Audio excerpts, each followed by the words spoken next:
Welcome to the From the 108 podcast, starring the drunk uncles of White Sox Twitter. He's a Twitter like whore, an Instagram thirst trap, and your grandma's guilty pleasure, Beef Loaf. A West Coast attitude in a decidedly Midwest body, My Sock Summer. And your host, he's sharing obscure music thoughts to give you time to hit the bathroom, Terezi E.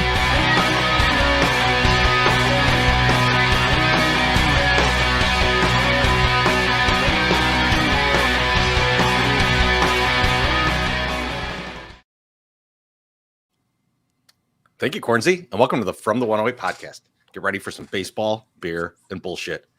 And remember the drinking rules. If Beef Loaf references a meme or says he talked about it on the Ajou, you drink. If My Sock Summer mentions his time on the West Coast or blames his kids for something, you drink. And if I swear or say, here's the thing, you, of course, drink. You could also make any of us shut up for 5 whole minutes for $5 whole, or you can make any of us drink, or all of us drink, for $1.08. Or more. And you can get 5 minutes of solo MSS for $100. Yes. Look, it's a short show. Those minutes are valuable. All right? Yes. Fellas, big question for you, though. What are you drinking? My man, Beef Loaf, what do you got tonight? Boys, I got something special tonight. I normally don't drink beer during this show, but because we're going to the game shortly, I have one of the best beers that there is around, and that is the Son of Juice by Maplewood. Delicious. Oh, yeah. I can't wait to sink my big lips into this. There we go. There we go. Taste the smell, and you got that Beautiful covered, buddy. Brew. Oh, baby. Half the taste the smell. I can get that nose right in there, baby. I dip it in there. A Smell. little nose dip there. That is delicious. MSS, what are you drinking? I'm drinking my pregame diet shake that I usually drink before I go to games, which is Jack Daniels and lemonade. I bought these Clups so that I can walk down to the park with a drink. It looks like I just picked up somewhere, but it's all alcohol, and then I just chuck it, and then I feel so much better about myself. Fuck the fish. Treasy, what are you drinking? I feel like you got like a old man golf course drink, and I'm very happy about it. He's got looks like he got a polo shirt on too. But what's going on here? No. It's just Under Armour. Oh, it's a muscle shirt. Okay. Oh yeah, muscle. He's just show off the guns. He's got to show off the gains from the gym. It's pregame. We're getting ready to go to the park, so nothing like a pineapple guppy. There you go. To get you going. Yeah, the best, baby. Delicious, man. Just delicious. I just gained 5 pounds watching you drink that. We got so fat. We got so fat the season we drank those for the whole season. God. I gained like I was 340. Yeah, I weighed 340 pounds. 60 pounds more than I weigh right now. Oof. End of that season was the heaviest I ever was in my whole life. Yeah, we were fat. I clipped up to I think 220 that year. That's the playoff year, right? Because I was puffy. There's the picture of me from the last game they're in when I'm eating that cheeseburger. I look enormous in that picture. That was the second burger that's the second burger I ate that day, like in the park. It's like, you can't say no to the good, delicious gourmet burger that are giving to you for free. You have to eat that. You have to eat those, yes. Let's get that drink in. Get that drink from Trey. Cheers, Trey. He says, Cuero's intriguing. Did LA ask for Middleton? I doubt it. Well, we'll get to that.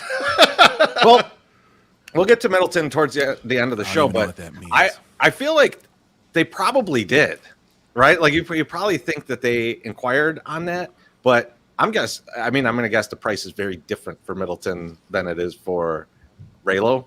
I think Raylo is just like, please take this money.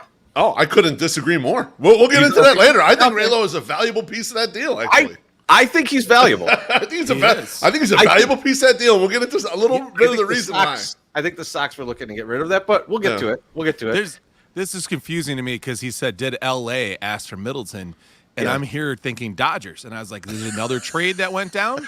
Because the Anaheim Angels play in Anaheim. That's the Los Angeles Angels of Anaheim. Don't let these motherfuckers fool you into thinking that they play anywhere close to Los Angeles. Because why do you think you know that? Did you live out on the West Coast? I don't know if you guys know. I don't bring it up very often, but I used to live on the West Coast, and I could drive to Anaheim by side streets, but I cannot drive to L.A. by side streets. So, MSS, how you doing tonight?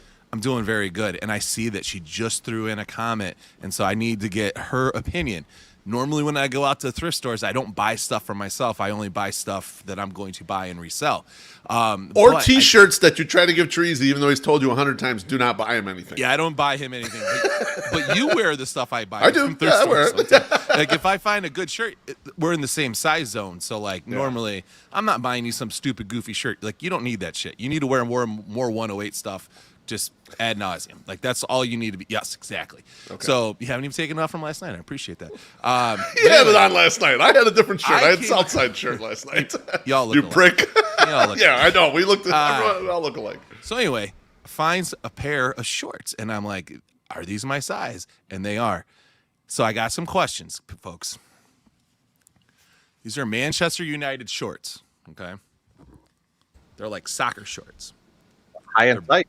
They're bright white, and you can see a lot of thigh with these motherfuckers. Yeah. Now, there's a liner in the inside. So that leads me to believe that I don't necessarily need to wear underwear when I have these on because there's a little skib. It's going to be free balling. Like, he wants to free ball is what he's saying. No, he wants people to see it. He wants people to see it. No, he wants people to give him permission to free ball. This is the question. That's it. I'm muting myself. Here's the question. And I have to go check myself. But I'm going to get these wet. And I'm going to see if my dick is showing through the thing because I can't wear these if I get wet. You know, I might wear them in the Sunday soak. Should I wear that? No. Miss, are these cool? Can I wear these or no? No, you should absolutely not wear those to the soak. That shouldn't be your testing ground. That's for sure. So? That's for damn sure. I can't really. There's no pockets. I can't wear them like to the store or nothing. You know? My socks some are asking people in their mid-20s who would love to torment him on the internet what he should do. It's like the best thing ever because he'll follow the advice even though the advice could be treacherous for him. It doesn't matter. I need to know these things. Like I need to know. Like should I? You know what's funny is he's asking the comments. He's asking the people in the comments. Should I come over to hang out with you guys? He's not asking us. He's not asking us. To the ones who might have to see his dong through these ridiculous shorts. Anyway. He's gonna go to the game in that. What are you talking about? Just the tub? He's gonna wear that to the game after. No, I think it's just going to be tough. Sean, SPF says, let that hog show MSS. And Jerry O'Sullivan says, just think of the previous owner who wore those free balling. Exactly, Jerry. You know what? That's Jerry, the way to think about this, my friend. Jerry, that guy didn't even donate him to the thrift store. He came in the thrift store, took them off, and put them right on the thing. Next thing you know, MSS got him in his hands. They are surprisingly clean for white shorts. So I'm like, this is perfect. So I need to wear these about. I might just put them on, get wet, and take a picture, and then post it on the Twitters. We'll see, and then maybe you can make a more informed decision, Missy, if I should wear these or not. Or you guys put it on Twitter. Don't put it on Instagram. You'll get kicked off. All right, you can't. I think we got another drink here, guys. Thank you, Daniel. He says, I'd love your thoughts on how to navigate the amount of geo merch that White Sox Twitter has purchased over the years. Former All-Star, now traded. Tough times. It's a good question. It's true. That's going to be tough. You know, just hope that they re-sign him in the offseason. Potentially. Yeah, that'll happen for sure. I don't think that's happening. But I also I've sold 3 Giolito bobbleheads since the trade. So it's not bad for business apparently. So that's good. More butt cleavage. Did you pull up what Missy said? Missy said MSS do not. No, I didn't want him to know that. Okay. I saw that. Beef, how you doing? You gonna show hog too? Yeah, I'm done. I'm not interested in showing hog, but it's funny how well my banter is dovetailing with MSS's banter because we planned it. MSS gave Team Gumball, Artie, Luis Robert bobblehead. It was very nice of him to give him that nice little gift. I could have sold it, but I gave it to him. And yeah, exactly. And Artie, Artie's he's a fucking character. I love Artie, but Artie gets and he does a little video to thank MSS for all this stuff. In the video, Treasy, he sideswipes you and I. He says, he said Beefloaf is like a ball hog. You know, in the pickup game, he takes too many shots or whatever. And Treasy's got this weird Star Wars thing. And he's like, it's time for you guys to move out of the way and let My Sock Summer shine more. Yeah. And I want to let the audience know, and Treasy will back me up on this, the 108 podcast is built specifically for My Sock Summer to shine as much as fucking possible. That is the way we build everything in the show. So if he's not shining enough, it's his fucking fault, not ours, because we build it like this. Why do you think we have other shows where we talk about some other things that he wouldn't want to get into? Nerd shit. It's for him to shine as much as possible, right, Treasy? Yeah. Beef. Let's look at it this way, right? Artie's out there. He's buying Porsches and he's going to all these great looking dinners and stuff. Stop by, give $100, you get 5 minutes of MSS all to yourself. Like, exactly right. We're happy to let him shine for 5 minutes. We'll accommodate you. We'll see how much you want after that. Oh wow! You'll get your fill. I'm not. But I think it's funny because that sentiment comes out every once in a while on Twitter. It's like you guys are holding my sex number back. Fuck that! I'll let my sex number talk the entire show if he wants to. You know, like we always line it up for him, baby. Just wait till we break down the prospects. MSS is going to lead the way. He won't ever shut up about it. Yeah, I have 0 notes, so this is going to go very well. Chorizo, how you doing tonight, my friend? I'm doing good.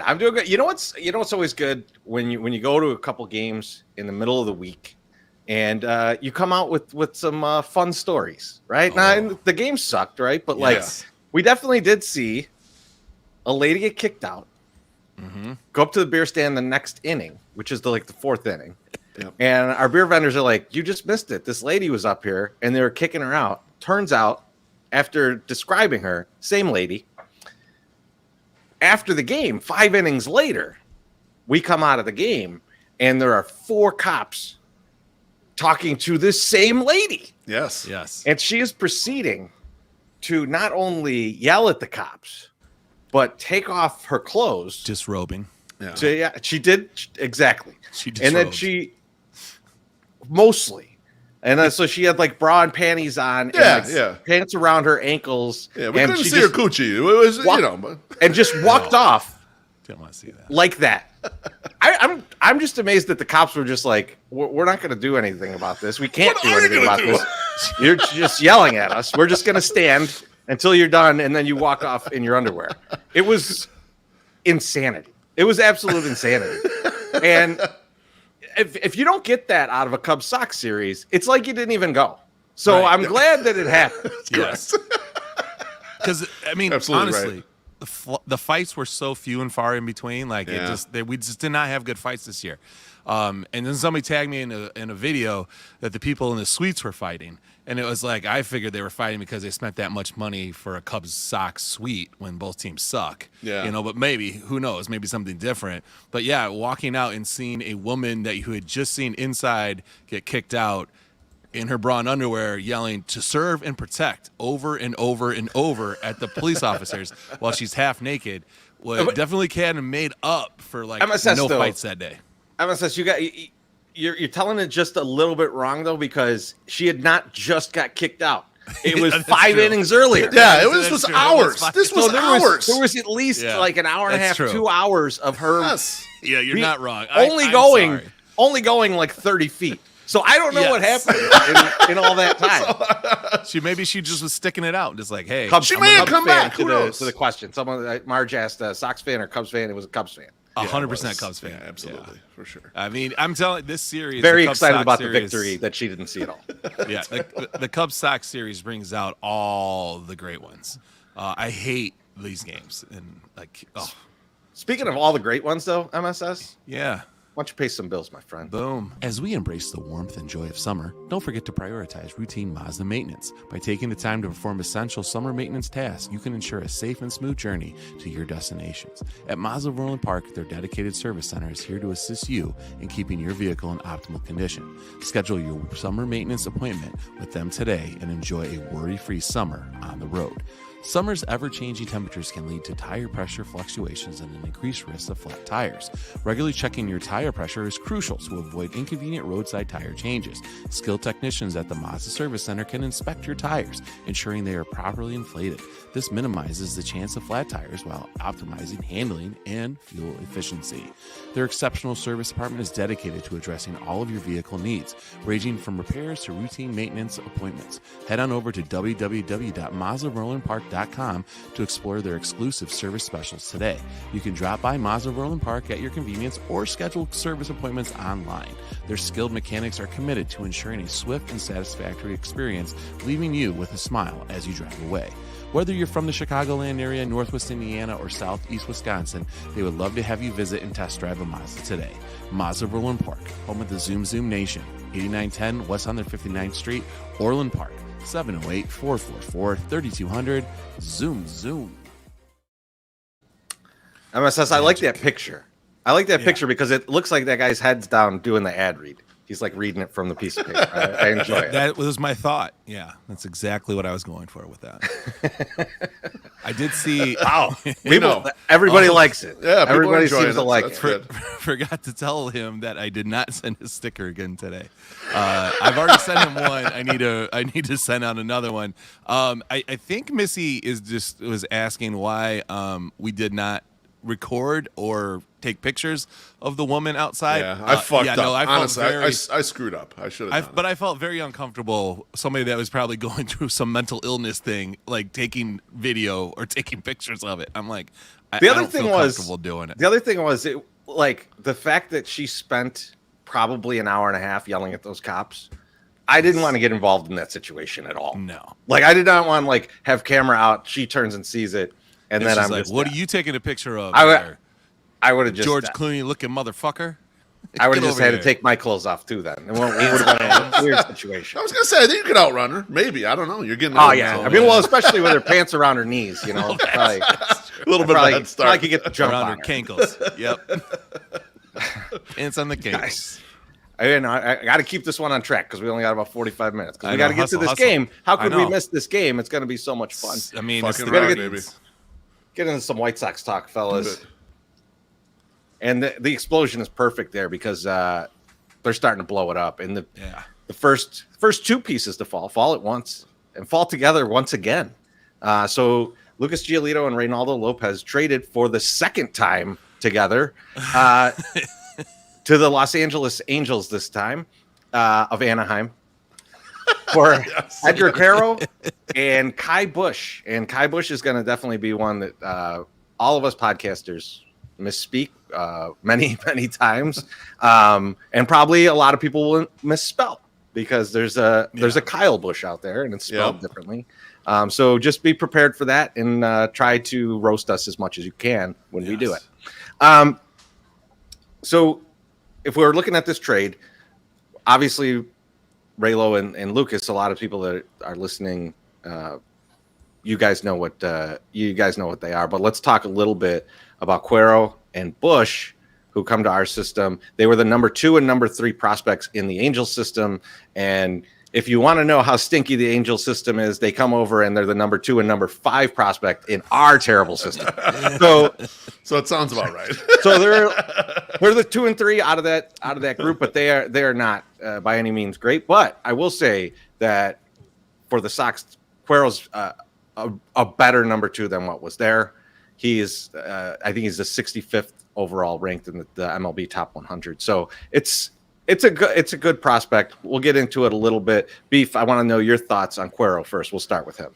Yeah, so just to clear up the rankings a little bit, Treasy. So, 65th in MLB. Now, sometimes these rankings are a little bit dated, right? Because they're rankings from the beginning of the year. Then you have the new prospects coming in or whatever. But Kylie McDaniel from ESPN just recently redid his top 60 as Keith Law did.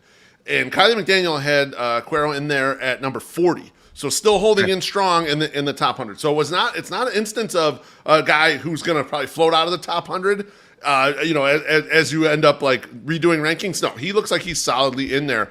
For him, it's all the bat. He's a bat first player. So White Sox fans are going to get upset like, oh, another one of these guys or whatever. The defense is a bit questionable at this point. But he is only 20 years old.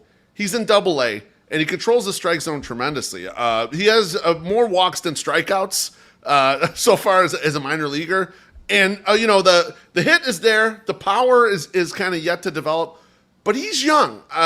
He's extremely young for the age to be at Double-A. And so some of the things that he kind of doesn't do well are forgiven at this age because of that age difference. But controlling the strike zone is key. That's how Carson Montgomery shot up amongst the prospect rankings. And realistically, the White Sox don't have a lot of these hitters that take walks and really control the strike zone, So it's kind of a need, not only from a positional standpoint. The guy, in theory, is going to become a catcher. We'll see if the defense ends up getting there. Some people aren't sure if he actually sticks or not. But also from like a hitter standpoint of the type of hitter he is, a patient one who takes walks. Beef, one thing of note, though, that is a little unnerving with Quero is that he does hit ground balls. So he's like, I think right now he's like around a 50% ground ball rate for this year. So that's a little worrisome. If you go and look at his stats, his AA stats, one thing that is going to be a little bit tricky with trying to justify his AA stats is the fact that he's only 20 years old and he's skipped IA. I don't know why felt that he should skip IA. I couldn't find that anywhere, like the reasoning behind it, but he did. So he's likely going to be in AA for a while. So assume he goes to Birmingham. Like, I don't think that he graduates to AAA next year. He's kind of, you see articles about him from a few weeks ago where it's like he's treading water at AA, which is fine. He's too young to be there. The fact that he's holding up as like a league average player in that league that he's very young for, that's good. That's good news. So I would expect him to be at AA again next year. Probably as Colson Montgomery graduates to AA, they'll both be there at the same time. And you're kind of starting to see possibly that they're looking at 2025 as maybe the next time they're going to compete. So like, you know, Treasy, I thought about that point about like, is it really a signal of the timing? And for me, I think what they did here is they just tried to get the single best asset they could in the Giolito deal. And that's why they even married Lopez in there, and they found a specific buyer that would be willing to kind of barrel a reasonably good prospect. You know, we'll have to wait for the rest of the moves to come out to really know that, right? Because but to me, what it looks like is like there were probably a number of teams in on Giolito to get the price as high as it was. Yeah. And you got to think, did they choose the guy that's like on the best trajectory to actually be on the team in like 2 years, as opposed to younger prospects where you could have maybe got better, maybe a better prospect rank or something, but like, not a guy that is going to be in the major leagues anytime soon. We'll see. We'll have to see how the rest of it plays out. I was going to say, for me personally, I was shocked that they got a top 100 prospect because you don't see top 100s going for rentals, especially ones that aren't, okay, this is a game one starter in the playoffs. And nothing against Giolito. We love Giolito, and we've enjoyed his time here. We'll talk about that a little bit later. But like, it was surprising to see the return here. And look, if the catcher thing doesn't work out, that's fine. When they non-tender Andrew Vaughn for non-production in 2026, this guy will play first base. Don't worry about it. He's short too, like Andrew Vaughn. They're willing to take a chance on a short 5'11" first baseman. So don't even worry about it. Just the bat is the key here. And it's the same thing with Colson Montgomery. We talked about it, Treasy, a long time ago. With thing about his bat, who gives a shit if he doesn't stick at shortstop? If your guy ends up in right field, I don't give a shit. Get good bats on the field, and the White Sox have struggled to do that. I kind of generally like the approach as much as I don't want to give our front office any pats on the back, but I kind of hand jobs. Yeah, no, none whatsoever. Yeah, he was also Player of the Week in 2022, a Most Valuable Player, postseason All-Star, all in 2022, MLB Organizational All-Star, and a Futures Game selection. So the guy actually knows what he's doing. So that's beneficial, right? Yeah, I mean, I think all those things, MSS probably contributed to them going like, he doesn't need high A. Like that could be the thinking there. Let's get to a couple drinks. I do want to ask you, MSS, a question after this though. So we got one from Drew. RIP to Lucas's White Sox career. Almost peed my pants listening to the story of the Cubs fan. She almost did too. I was gonna say she might have. She might have already. Maybe that's why she didn't have pants on. She was just airing it out. You know. Ooh, gross. So gross. Our guy Nathan. Don't you dare give me hope, gents. I'm tired of being an easy mark for Jerry. Fire Teflon on. Don't worry. We're not going to give you too much hope. No. Here's Nathan. Thanks, Nathan.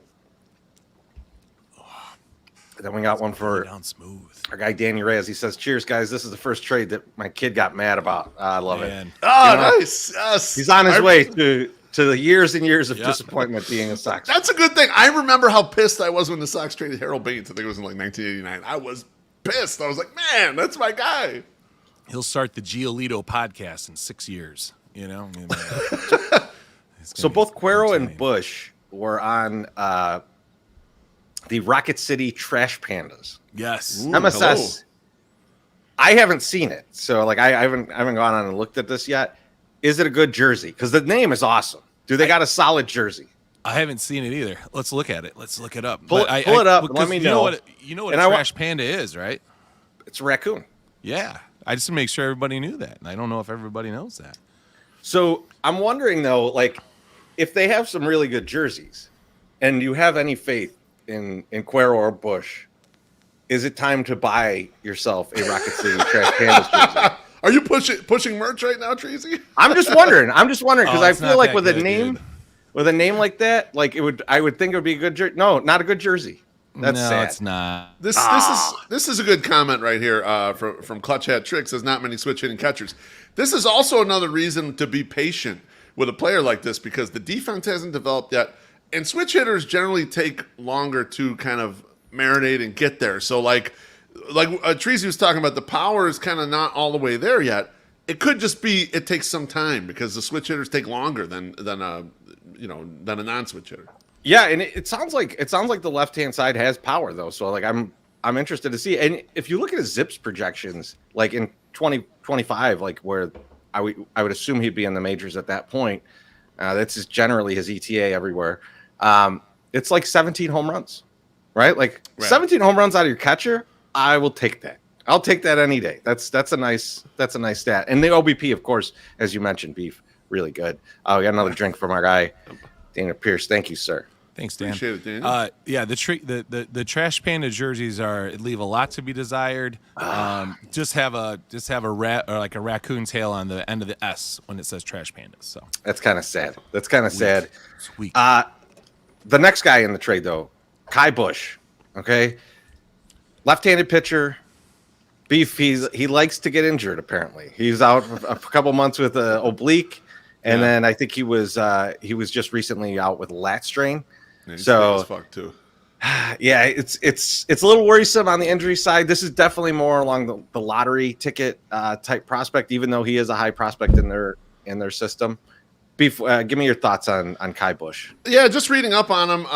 There's a little disparity in kind of what the eventual ceiling is.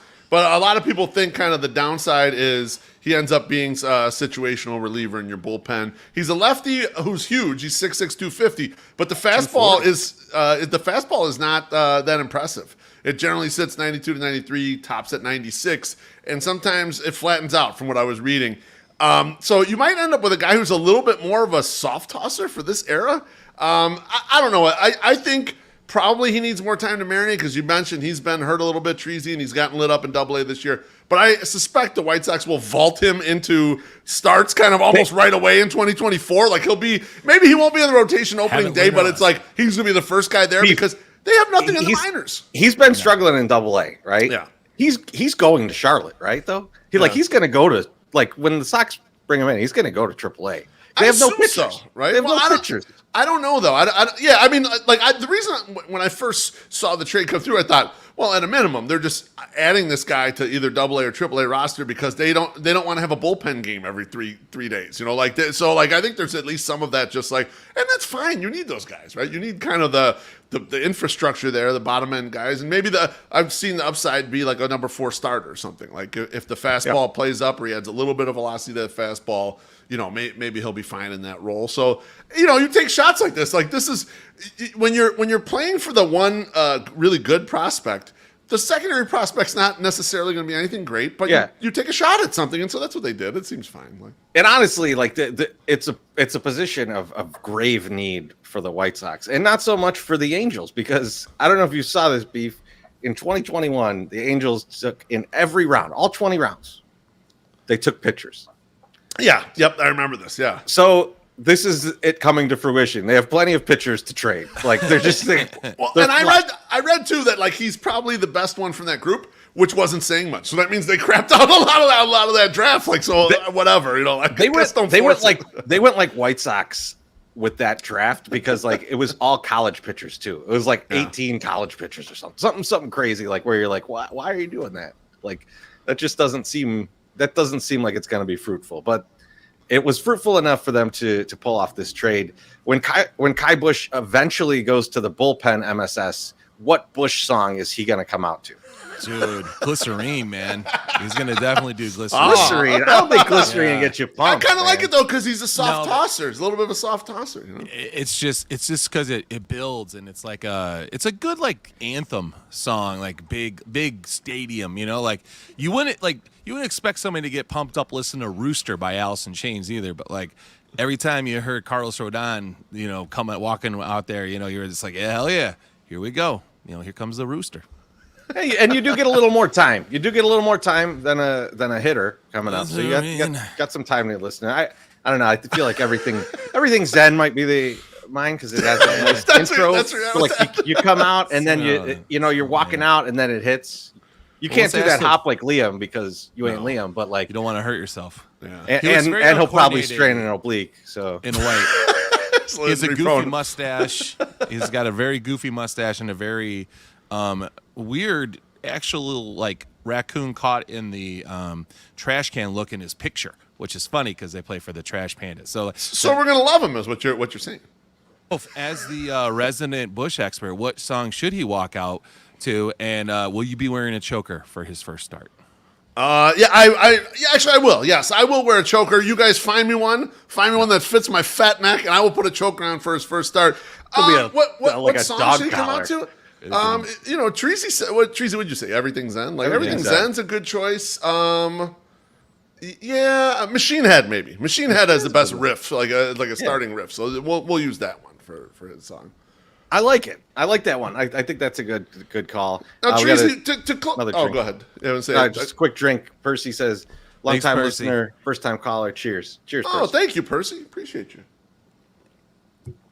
Like the 666 he gave there. I wanted to bring in something here because I was fooled. I want to save face because I was fooled. I didn't think they'd get a top 100 prospect for Lucas Giolito. So now I have to counter and say that Reynaldo Lopez was a very important part of this trade. Now, Treasy, your brain must have been going in this direction because you wrote about Reynaldo Lopez earlier in the week and brought back the fact that he's been pitching extremely well. And so when I saw the trade come through, I thought, this is interesting. And I thought immediately about Reynaldo's value. And then I saw this tweet from Eno Saris. And Eno Saris said, Reynaldo Lopez would have been a target of mine. Probably the best stuff plus that'll be moved at the deadline. Lucas Giolito hasn't quite got his old fastball back, but he's obviously going to help the rotation. Quero is a good get for the Sox. You know, his K and walk rates are great for a catcher. Absolutely. So it got me thinking. I was like, I knew Reynaldo Lopez was good in stuff plus. Now you're probably asking, what the fuck is stuff plus? Stuff plus is measuring the stuff of a pitcher's pitch. So basically, they use an analytical rating to say like, how good is that slider? You know, how good is that fastball or whatever. And Eno's right. So I'm pulling up a chart right now. These are qualified relievers in Major League Baseball, and you'll see there's a ton of studs on here and a couple of guys who are no good. But there's Reynaldo Lopez at number 22, 125 stuff plus, and that's both the slider and his fastball that teams might covet, that certain type of pitch. There was a reliever that went earlier in this thing from Colorado, this Pierce Johnson guy who was having a terrible year. He rates highly on stuff plus also. He's not a qualified reliever, but he rates kind of high up there in a couple pitches. So it got me thinking, Treasy, with regards to your blog, do you think that we were underestimating Reynaldo Lopez's trade value? And out of the expiring trade chips the Sox have, we know Giolito was one. Do you think it's possible Reynaldo Lopez was number 2 out of the expiring trade chips? I mean, I think we saw some evidence of that, right? I mean, like, and if you think about it, Reynaldo has been good the past couple of years. Yeah. So I think it's easier to throw out his first half of the year, especially the blog I wrote was revisiting him since the beginning of the season. In the beginning of the season, he had a rough go. But he had faced 58% of his batters in high leverage, which is astounding. Like, right. That's a lot to throw on a guy. And now we all thought this guy was going to come out and possibly be the closer.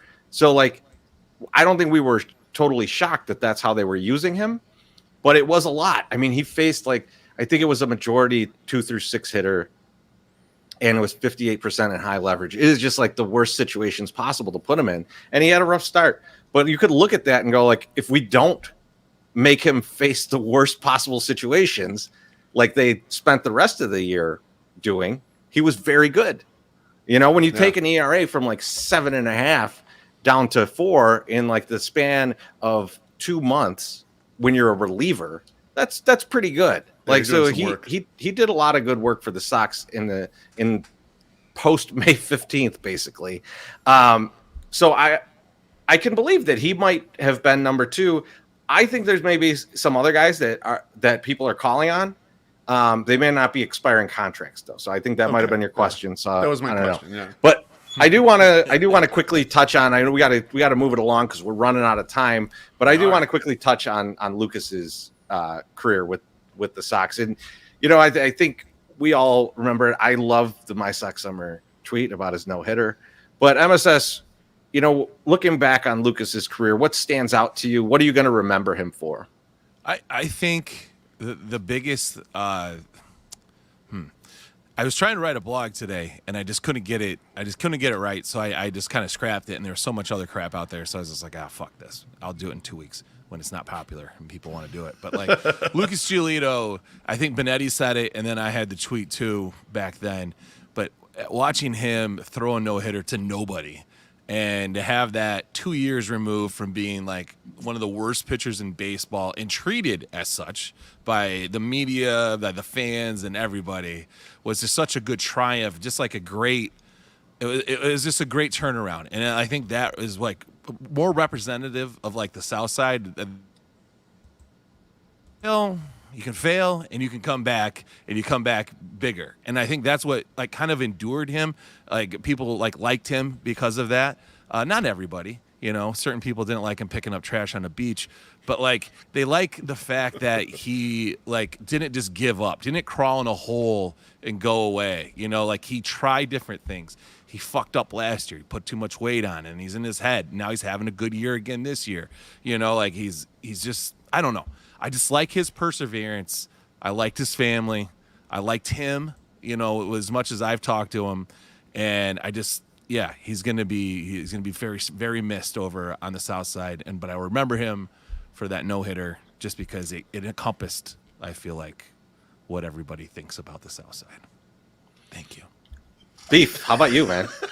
I mean, I'll remember the playoffs start in Oakland. Like when we thought the thing was getting off, and he starts game 1, absolutely dominates in 2020. And we're like, all right, we're gonna win a series here. Like we're gonna advance in this playoffs. Of course, we didn't. Dallas Keuchel through in game 2, and then we didn't have a starting pitcher for game 3. So it didn't really manifest itself. I mean, I'll remember little stuff like during the pandemic, he was fostering kittens, and he would have kittens on his like little live stream. So you see pictures of him like this giant guy holding these tiny little kittens out there, And speaking of giant and small, I saw pictures on my camera roll from when White Sox Dave threw out the first pitch, and we went down there to take a bunch of pictures from Dave, and I have a picture of Lucas next to Dave. And Dave's like half his height, half his size. It's like you realize what a monster. It looks like a fucking funhouse picture. Like it's close. So that's all I remember. And I agree with My Sox Summer. His family's so great.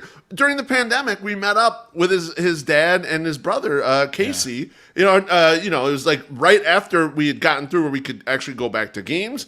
There was limited seating. And the picture of us, we're all still messed up because those were the policies in the ballpark back then. It was a different time, but like we had a great relationship with the family, and it was fun to watch. When he was on, when he was tough, he was a lot of fun to watch pitch, man. You'd have that like the badminton bird changeup that would float at the top of the zone and fool the guys. Like those were fun times. He was a fun guy to watch play. Yeah. Let's get a quick drink here from Baloney. He says, first, wait, what happened to 8 p.m.? Dude, there's a game today. We're going to the game. We're going to the game. Thank you, Peter. What about you, Treasy? You got a defining Lucas Giolito moment, or that you remember him by? I'm just going to remember, you alluded to it, the 2 times he turned around his career, right? Like where you're like, oh, this guy's, I think we were all like, this guy's garbage after 2018. And he came out and he proved everybody wrong. We thought he was going to be great last year. Didn't work out. Comes back out and he proves himself to be worthy of not only being traded for top prospects, but going into this offseason, if he pitches well in the stretch run, there's no qualifying offer now that he got traded. He's going to make a lot of money. Yep. That guy can make a lot of money, and good for him. Yep. I'm happy for him. Speaking of making some money, though, MSS, man, why don't you pay some bills? Not even ready. Lawrence's Fish and Shrimp might be the best place in the city of Chicago when it comes to the summertime. Located at the corner of 21st and Canal, Lawrence's Fish and Shrimp is right on the Chicago River. You can get a cold can of pop, beer, seltzer, or even a margarita to enjoy the sun on their huge outdoor patio. In addition to the best damn fried seafood in the city, you can even get dessert, triple chocolate cake, carrot cake, caramel cake, and even banana pudding. And if you're headed to a White Sox game, weekday or weekend, Lawrence's Fish and Shrimp on Canal is there for you. Order online or in-store and get all of your fried favorites to dine in or to go. And for a mere $20, you can get a 4-pack of White Claws with a reusable canvas cooler to take to the lot before the game. You can't beat that. Lawrence's Fish and Shrimp on Canal is also open 24 hours a day, so rest assured that even if the game runs late or you come into town early, they are serving up all your faves. Lawrence's Fish and Shrimp have 3 other locations besides 21st and Canal: 3242 West 87th Street in Chicago, 50 South Manheim Road in Hillside, and 3248 Vollmer Road in Olympia Fields. Visit them online at lawrencesfishandshrimp.com to see their menus and place an order, and give them a follow on their Twitter at Lawrence's Shrimp. Lawrence's Fish and Shrimp, Chicago's favorite shrimp house since 1950.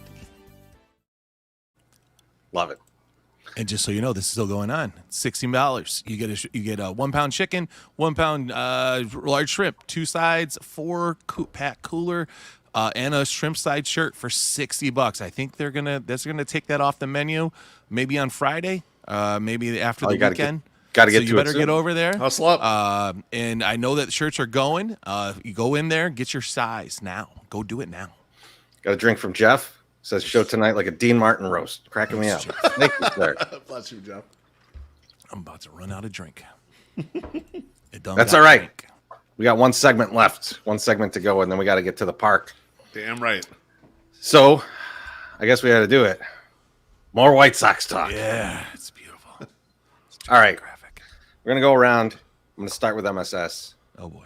Who gets moved next? Who is the next on the move from the White Sox? Who's going to get traded? And I want to specify traded because Elvis Andrews can get cut at any moment. I'm talking traded. And probably will. Oh, man, we're just going to go bare bones. We're going to go skeleton crew out there on the field. All right. See you later, pal. Let's just see what happens. We'll have another Kevin Hickey situation, and I'll get the suit up and go pitch. I already got a uniform, so let's do it. This is what I think is happening next. A little inside information from our guy Greg Lester, original 108 guy.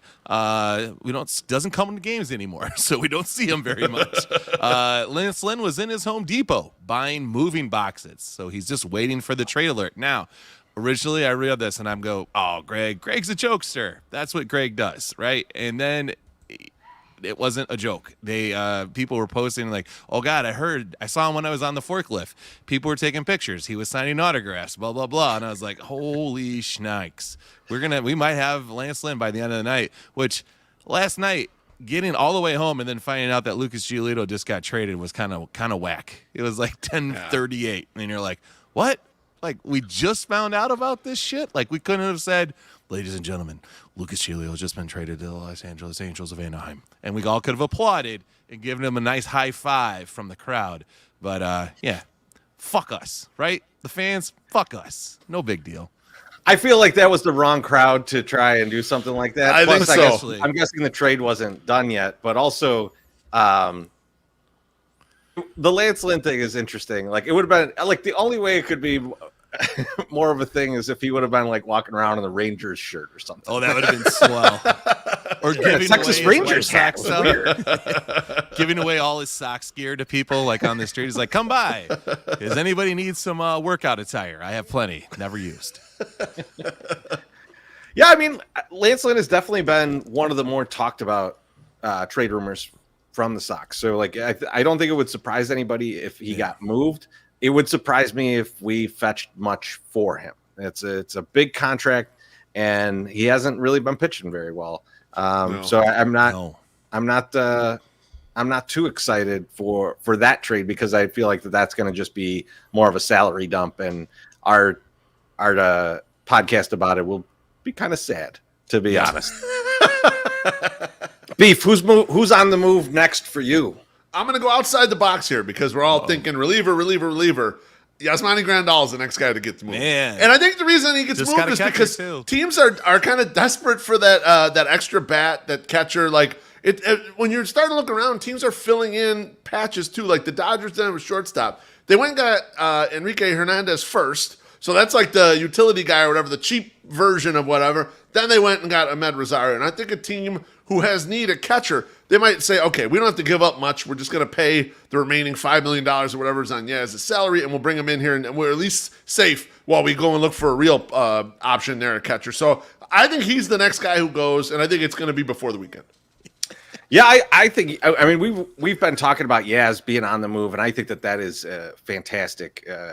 Would be fantastic for the Sox, and he's been playing like he wants to get traded. Man, he's been actually showing up. He's looking pretty good. Yeah, I think there's a lot of teams that could use him, and it's not tough to roster that backup catcher, right? I mean, and have that guy. You could almost everybody's backup catchers have minor league options.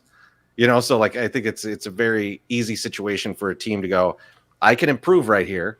And if I eat the money, I probably don't have to give as much as I would to some other team that might be trading a catcher. The other thing is there's not a lot of teams out there that have a good catcher to trade. Right. Exactly.